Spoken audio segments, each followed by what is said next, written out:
김선자 1939년생. 평범한 가정주부가 무해해 보이는 음료수로 6명을 독살했고 사형 집행 전 그녀의 마지막 말은 끝없는 탐욕에 대한 끔찍한 진실을 드러낼 것입니다. 1986년부터 1988년까지 단 2년 동안 김선자는 건네는 음료수잔을 살인 무기로 바꾸어 친구 채권자 심지어 자신의 혈육까지 표적으로 삼았습니다. 오늘 1997년 12월 30일 대전교도소 사형수 감방에서 8년간의 긴 수감 생활 끝에 김선자는 사형에 처해지며 대한민국 역사상 마지막 사형수 중 한 명이 될 것입니다. 아내이자 세 아이의 어머니에서 냉혹한 연쇄 살인범이 되기까지 우리는 그녀의 도박 비치명적인 청산가리가 담긴 음료수 잔 그리고 낡은 신문지 속에 감춰졌던 끔찍한 비밀에 대한 기록을 파헤쳐 볼 것입니다. 다음 내용은 폭력과 실제 범죄에 대한 요소를 포함하고 있으니 시청에 주의를 요합니다. 1980년대 후반, 서울은 급격한 변화를 겪고 있는 도시였지만 조용한 신당동 동네에서는 일련의 의문의 죽음이 보이지 않는 공포를 퍼뜨리기 시작했습니다. 희생자들은 중년 여성 심지어 노인들까지 포함되었으며 그들은 심한 경련과 호흡곤란 증세를 보인 후 갑자기 쓰러져 사망했습니다. 처음에는 경찰과 가족 모두 뇌졸중이나 안타까운 사고로 여겼습니다. 하지만 비슷한 죽음이 계속되면서 모든 사건에는 기이한 공통점이 있었습니다. 바로 김선자라는 여성의 존재였습니다. 그녀는 가정주부 이웃친 굿딸 동생이었으며 또한 희생자들이 죽기 전 마지막으로 함께 있었던 사람이었습니다. 그들의 죽음은 처음에는 사고로 간주되었지만 유일한 생존자의 증언 속 작은 디테일이 사건 전체를 뒤집는 열쇠가 될 것입니다. 그리고 꿩을 잡으러 간다는 거짓말을 기억하십시오. 그것은 예상치 못한 치명적인 의미를 가지고 다시 돌아올 것입니다. 김선자의 희생자들은 평범한 삶을 살던 성실하게 일하고 사람을 잘 믿는 이들이었습니다. 이웃 친구였던 49세의 김계한 씨는 김선자와 함께 목욕탕에 가자는 제안을 즐겁게 받아들였지만 그것이 마지막 길이 될 줄은 몰랐습니다. 50세의 전순자 씨는 채권자로 김선자의 돈을 빌려주겠다는 약속을 믿고 운명의 버스에 함께 올랐습니다. 그녀의 아버지인 73세의 김종춘 씨는 집으로 돌아가는 버스 안에서 친딸이 건넨 효도의 술잔을 마셨습니다. 46세의 여동생은 언니에게 거액을 빌려주고 버스 정류장에서 독이 든 음료수 잔을 받았습니다. 그리고 마지막으로 사촌인 46세의 손시연 씨는 김선자에게 집계약금으로 저축한 돈을 믿고 맡겼습니다. 그들은 모두 공통점이 있었습니다. 김선자를 믿었다는 것입니다. 그들이 힘들게 일하고 한 푼 두 푼 모아 김선자에게 빌려주는 동안 다른 평행세계에서 김선자는 전혀 다른 삶을 살고 있었습니다. 성실한 가정주부라는 가면 뒤에 그녀는 도박과 화려한 카바레에 중독된 사람이었습니다. 그녀의 삶은 출구 없는 빚의 소용돌이였고 그녀를 가장 믿었던 사람들이 채권자 명단에서 지워질 첫 번째 대상으로 선택되었습니다. 하지만 희생자들 중 누구도 몰랐던 사실이 있습니다. 그들이 김선자에게 빌려준 돈은 그녀가 꾸며낸 정당한 목적에 결코 사용되지 않았다는 것입니다. 그 돈은 유흥과 도박판에 던져졌고 바로 그 도박이 그들에게 사형 선고를 내린 것이었습니다. 1939년에 태어난 김선자는 서울 신당동에서 남편과 세 아들과 함께 사는 가정주부였습니다. 가족의 생계는 페인트공인 남편의 빠듯한 월급에 전적으로 의존했습니다. 그러나 재정적인 어려움도 김선자의 사치스러운 생활과 도박 중독을 막지는 못했습니다. 그녀는 정기적으로 캐바레를 드나들며 유흥과 도박에 돈을 탕진했고 결국 깊은 빚더미에 앉게 되었습니다. 더 이상 빚을 갚을 능력이 없게 되자이 여성의 머릿속에는 어두운 생각이 싹 텄습니다. 채권자들을 죽여 빚을 없애고 그들의 재산을 빼앗는 것이었습니다. 범죄심리 전문가에 따르면 김선자의 행동은 공감 능력의 심각한 결여와 자기애적 성격을 보여줍니다. 그녀는 자신의 혈육을 포함한 주변 사람들을 단지 자신의 중독을 만족시키고 생활 방식을 유지하기 위한 도구로 여겼습니다. 청산가리잔은 단순한 무기가 아니라 극도의 냉혹함과 계산적인 면모를 상징하는 것이었습니다.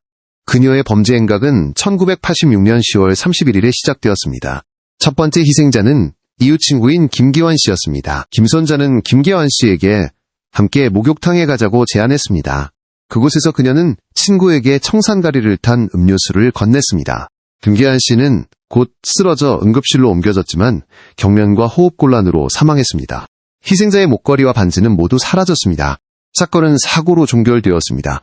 반년 후인 1987년 4월 4일 김선자는 채권자인 전순자 씨를 노렸습니다. 돈을 더 빌려야 한다는 핑계로 김선자는 전 씨를 속여 함께 버스에 탔습니다. 버스 안에서 그녀는 또다시 채권자에게 독이 든 음료수를 권했습니다. 전 씨는 쓰러져 병원에서 곧바로 사망했습니다. 김선자의 대담함은 1988년에 절정에 달했으며 그해는 그녀가 연달아 범행을 저지른 끔찍한 해였습니다. 1988년 2월 그녀는 또 다른 채권자인 46세의 김순자 씨를 율무차 한 잔으로 독살하려 했습니다. 하지만 다행히도 김순자 씨는 구토만 하고 김선자의 행동을 의심하기 시작하여 목숨을 건졌습니다. 이것이 살인범의 첫 번째 실수였습니다. 멈추지 않고 1988년 3월 김선자는 시외버스에서 자신의 친아버지인 73세의 김종춘 씨에게 손을 댔습니다. 한 달 후인 4월 29일 이번에는 46세의 친동생이 희생자가 되었습니다. 동생에게서 1,000만 원을 빌린 후 김선자는 버스 정류장에서 그녀에게 독이 든 음료수를 건넸습니다. 동생이 쓰러지자 김선자는 냉정하게 가방과 장신구를 챙겨 달아났습니다. 마지막 살인은 1988년 8월 8일에 일어났으며 희생자는 사촌인 손시원 씨였습니다. 사촌을 속여 집계약금으로 4억 8,400만 원을 받은 후 김선자는 카페에서 그를 음료수로 독살했습니다. 김선자의 여동생이 되어 그녀의 마지막 순간을 상상해 보십시오. 그들은 화양동 버스 정류장에서 버스를 기다리며 아마도 일상적인 이야기를 나누고 있었을 겁니다. 언니가 건네는 음료수 한 잔은 지극히 평범한 관심의 표현이었습니다. 그녀는 조금도 의심하지 않고 받아 마셨습니다. 하지만 불과 몇 분 후배를 찢는 듯한 고통이 덮쳐오고 몸은 통제불능 상태로 경련을 일으키며 숨쉬기 힘들어졌습니다. 그녀는 만원 버스 안에서 주변 승객들의 공황 속에서 쓰러졌습니다. 마지막 희미한 의식 속에서 그녀는 아마도 언니의 모습을 찾으려 했겠지만 김선자는 이미 사라진 후였습니다. 그녀는 재빨리 핸드백과 장신구들을 챙겨 인파 속으로 사라졌고 죽어가는 친동생을 내버려 두었습니다. 목격자들의 시각에서 그것은 혼란스러운 광경이었습니다. 한 여성이 갑자기 쓰러졌고 함께 있던 사람은 의문스럽게 사라졌습니다. 가족에게는 엄청난 충격이자 설명할 수 없는 갑작스러운 죽음이었습니다. 그리고 김선자에게는 단지 성공적인 계획 청산된 빚 그리고 죄악의 유흥에 던져질 또 다른 돈이었을 뿐입니다. 이 무감각할 정도의 냉혹함은 모든 희생자에게 반복되었고 처음에는 아무도 알아차리지 못했던 명확한 범행 패턴을 형성했습니다. 1988년 8월 손시원 씨가 사망한 후용산경찰서는 마침내 무서운 패턴을 인지하게 되었습니다. 너무나 많은 자연사와 돌연사가 한 여성을 중심으로 일어나고 있었습니다. 대대적인 수사가 시작되었습니다. 첫 번째 돌파구는 법의학실에서 나왔습니다. 경찰은 4명의 희생자의 시신을 발굴하여 부검하기로 결정했습니다. 결과는 모든 의심을 확증했습니다. 희생자들의 시신에서 청산가리 흔적이 발견되었습니다. 이것은 사고가 아니라 연쇄 살인이었습니다. 1988년 9월 2일 김선자가 체포되었습니다. 그녀는 혐의를 완강히 부인했습니다. 수사관들은 김선자의 집을 수색했습니다. 그들은 희생자들로부터 훔친 장신구와 현금을 발견했습니다.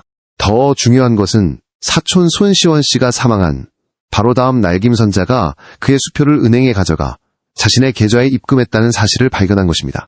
정황 증거는 쌓여갔지만 경찰에게는 여전히 한 가지가 부족했습니다. 바로 살인 무기인 독극물 병이었습니다. 그들은 결정적인 증거가 아무도 예상치 못한 곧바로 범인의 집안에 숨겨져 있으면단지 우연만이 그것을 빛으로 드러낼 수 있다는 것을 몰랐습니다. 김선자의 낡은 일본식 가옥에서 증거를 찾는 수색은 교착 상태에 빠진 듯했습니다. 하지만 예리한 한 수사관이 화장실을 조사하던 중바닥에 깔린 낡은 신문지에서 이상한 작은 구멍을 발견했습니다. 호기심에 그는 신문지를 들어 올렸고 그들이 오랫동안 찾아 헤매던 것을 발견했습니다. 바로 그 안에 잘 쌓여있는 청산칼륨 덩어리였습니다. 연기나는 총이 발견된 것입니다. 부인할 수 없는 증거 앞에서 독극물의 출처에 대한 이야기도 밝혀졌습니다. 김선자는 화학회사에서 일하는 조카를 소격곡을 잡는 데 필요하다며 청산가리를 달라고 거짓말을 했던 것입니다. 그 순진한 거짓말은 무심코 조카를 한국에서 가장 잔인한 여성 연쇄 살인범 중 한 명의 공범으로 만들었습니다. 법정에서 김선자는 끝까지 혐의를 부인하는 태도를 유지했습니다. 그녀는 전혀 뉘우치는 기색을 보이지 않았고 자신의 범행을 한 번도 인정하지 않았습니다. 그녀의 변호 전략은 모든 것을 부인하는 것뿐이었습니다. 그러나 검찰이 제시한 산더미 같은 증거들, 부검 결과 생존 피해자 김순자 씨의 증언 도난당한 물품의 심스러운 은행거래 내역 그리고 마지막으로 집에서 발견된 청산가리 덩어리 앞에서 김선자의 모든 거짓말은 무의미해졌습니다. 검찰은 돈이라는 명확한 동기를 가지고 체계적으로 반복된 범행 수법을 사용한 냉혈한 살인범의 전체적인 그림을 성공적으로 그려냈습니다. 1989년 대법원은 최종 판결을 내리고 김선자에 대한 사형을 확정했습니다. 정의는 결정되었습니다. 마지막 순간까지 김선자는 자신의 죄를 결코 인정하지 않았습니다. 사형수 감방에서 보낸 8년 동안 자백, 한마디 후에 편지 한 통도 없었습니다. 그녀의 침묵과 부인은 견고한 성벽과도 같았습니다. 항소 노력은 모두 실패했습니다. 그것이 억울한 사람의 표현이었을까요? 아니면 인간성을 상실한 냉혹한 살인자의 마지막 고집이었을까요? 증거는 모든 것을 말해주었고 그녀의 침묵은 뉘우칠 줄 모르는 악마의 이미지를 더욱 선명하게 만들 뿐이었습니다. 1997년 12월 29일 김선자는 다음날 사형이 집행될 것이라는 통보를 받았습니다. 대전교도소의 공기는 무겁게 가라앉았습니다. 그녀에게는 가족을 만나거나 편지를 쓰거나 교도소, 교목과 대화할 마지막 시간이 주어졌지만 그녀가 그렇게 했다는 기록은 없습니다. 김선자의 마지막 식사에 대한 정보도 없습니다. 그녀가 거부했을까요? 아니면 단순히 특별한 것을 요구하지 않았을까요? 침묵 또한 그녀가 법에 맞서는 내내 보여주었던 과정과 마찬가지로 미스터리한 공백으로 남아있습니다. 김선자의 마지막 말 또한 기록되지 않았습니다. 1997년 12월 30일 아침 그녀는 침묵 속에서 사형 집행장으로 걸어 들어갔고 자신의 부인을 무덤까지 가져갔습니다. 희생자들에게 사과 한마디, 가족에게 유언 한마디도 없었습니다. 그 순간 대전교도소에서 김선자는 교수형으로 처형되었습니다. 그녀는 그날 전국적으로 처형된 23명의 사형수 중 한 명이었습니다. 김선자의 죽음으로 당시 한국법이 허용하는 가장 완전한 방식으로 정의가 실현되었습니다. 하지만 그녀의 사건은 국가 범죄 역사의 어두운 한 장을 마감했고 또한 우연히 사형시대의 종말을 알리는 역사적 이정표가 되었습니다. 김선자가 처형된 후남겨진 사람들의 삶은 영원히 바뀌었습니다. 그녀의 세 아들은 연쇄 살인범의 아들이라는 지울 수 없는 상처를 안고 성장해야 했습니다. 6 희생자의 가족들은 정의가 실현되는 것을 보았음에도 불구하고 결코 가시지 않을 가족을 잃은 고통 속에서 살아야 했습니다. 김선자 사건은 한국 사법 역사의 중요한 이정표가 되었습니다. 1997년 12월 30일의 사형 집행은 이 나라에서 사형이 집행된 마지막 사례였습니다. 그 이후로 한국은 사실상의 사형 유예 단계에 들어섰습니다. 남겨진 가장 큰 질문은 이것입니다. 우리가 아직 모르는 다른 희생자가 있을까? 그녀의 잔인함과 정교한 수법으로 보아 김선자는 정말로 6명에서 멈췄을까? 김선자 사건은 악이 가장 친근한 미소 뒤에 건네는 음료수 잔 속에 숨어 있을 수 있으며 탐욕이 한 인간을 악마로 만들 수 있다는 끔찍한 경고입니다.